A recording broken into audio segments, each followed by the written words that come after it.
నమస్తే welcome to organ news. Rajanna Sircilla జిల్లా వేములవాడ రాజన్న ఆలయానికి దత్తత ఆలయమైన నాంపల్లి శ్రీ లక్ష్మీ నరసింహస్వామి ఆలయంలో గోదా రంగనాథుల కళ్యాణం అత్యంత వైభవంగా నిర్వహించారు.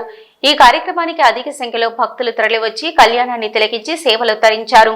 అనంతరం అర్చకులు రామాచార్యులు మాట్లాడుతూ 600 ఏళ్లుగా పుష్యమాసంలో గోదాదేవి కళ్యాణం చేస్తున్నట్లు తెలిపారు.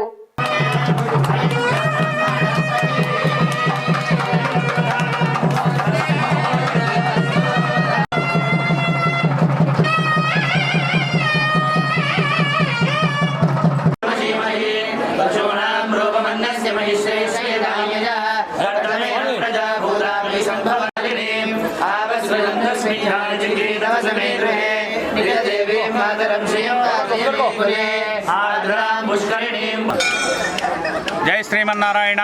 దక్షిణ కాశీగా పేరుగాంచినటువంటి యొక్క వేములవాడ క్షేత్రానికి నాంపల్లి క్షేత్రము అనేది 2 కిలోమీటర్ల దూరంలో ఉంటుంది.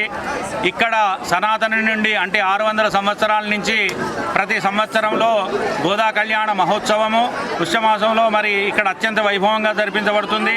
మరి వేములవాడ పార్వతీ రాజరాజేశ్వర స్వామి దేవస్థానం వారు 2000 సంవత్సరంలో దత్తత తీసుకొని దినదిన అభివృద్ధి కావించినారు.